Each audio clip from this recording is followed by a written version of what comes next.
And it doesn't even matter how intelligent or kind you may have been. You just can't win. It was all over before it began. You were doomed in the fall of man. You can't win. I was dead. I was dead before my life had begun. Oh, there's the fade out.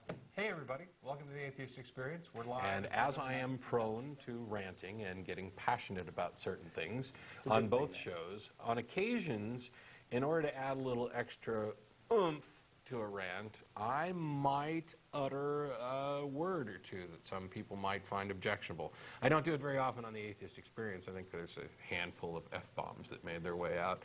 But on the last nonprofit show, I was speaking about the campaign and particularly the negative campaign ads from Liddy Dole against Kay Hagan that used atheism, and atheist, and godless as dirty words, essentially, as if that was something to be ashamed of. And I realized that she's playing into a negative stereotype that exists throughout much of American culture.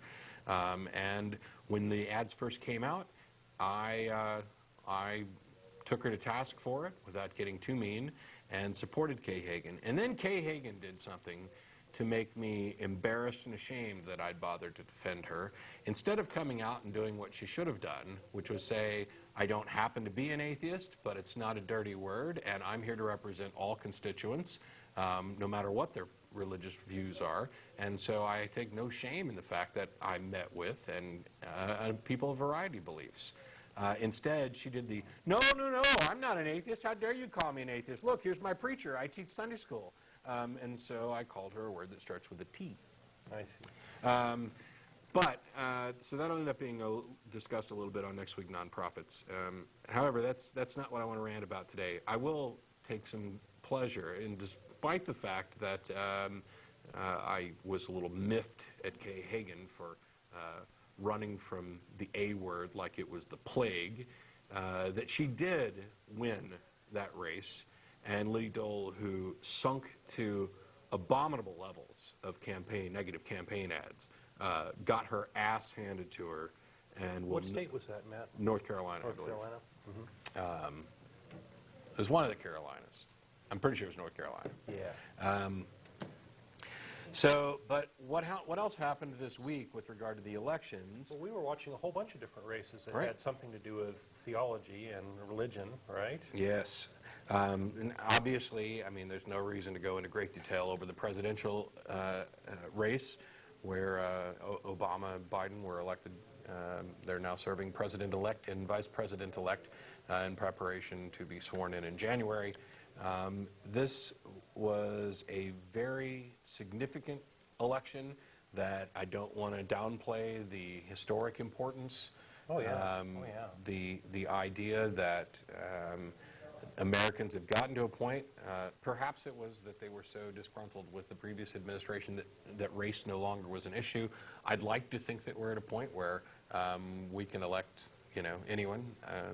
As I mentioned on my Facebook page the other day, I don't think I'll be satisfied until there's a black, Jewish, lesbian president who's an atheist. Well, yeah, I don't care who they are as long as they do a good Right. job, and that's the next goal, I think, is to make sure our new politicians do a good job up there, Right. regardless of whether they got a D or an R by their name. Yes, absolutely. But there were a couple of things that disappointed me about this particular election, and I want to hit those real quick, and then we'll get to Don and the calls that are waiting. So I'll make this a short rant. Proposition 8 in California was a proposition that proposed to alter the California Constitution to state that only marriages between men and women would be considered legal in the state of Now, California. we had a similar one here in Texas a few years back. Yeah. It was much the same thing. And there are a number of states who have passed things like this. The reason why it was more disappointing in California than anywhere else is because Californians had just recently allowed gay marriage. And a Supreme Court ruling. right. Right. And this was a backlash from some conservative, fundamentalist evangelicals primarily. But the thing that was most disappointing to me about it is that it was among the demographics for those who voted in favor of Prop 8, 70% of African Americans voted in favor of it.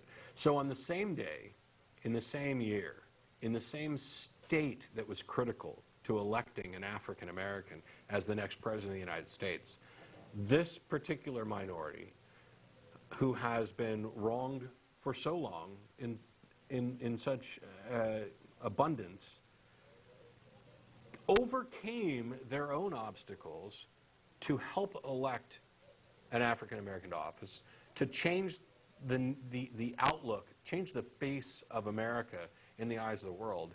And yet at the same time, 70% of them essentially disregarded another minority's rights and set up a constitutional amendment that prevents true equality. There's an irony there that is baffling and a little offensive. It's sad. But that's not what I want to rant about. That's what some people thought I was going to rant about. I'm disappointed. It's sad. What I'm going to rant about is Arkansas. The backwards-ass redneck morons in Arkansas who don't like kids or are so afraid of gay people that they decided, screw the kids. What they did was they put a proposition on their ballot this election to ban adoptions to anybody who is not legally married.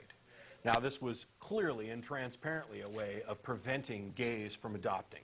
This is something we've seen in a number of states, but in practice what it does is it means that any single person who would like to adopt a child, it doesn't matter if you have the means, the ability, or the desire to, you can't adopt anymore. It means that heterosexual couples that aren't married, it doesn't matter if you have the means, the ability, or the desire to, you can't adopt kids anymore. Homosexual couples, doesn't matter how good you are, how financially stable you are, what kind of environment you can have, you don't get to adopt either. And that was the critical mistake of the ignorant, backwards morons in Arkansas. Because instead of just banning gay marriage, they decided to ban, gay adoption.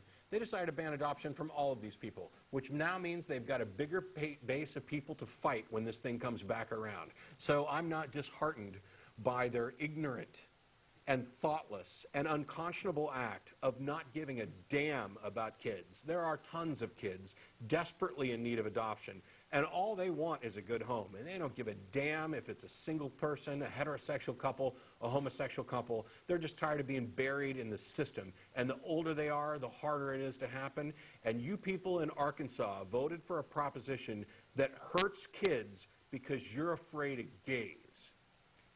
That is one of the most despicable things that happened in this election. It's terrible, yes, that Prop 8 went ahead and passed in California, reversing a California Supreme Court decision and setting us back a little bit in the battle for equality. But your fear, bigotry, and hatred for things that are different from you or scary or violate your Bible have put real children in jeopardy.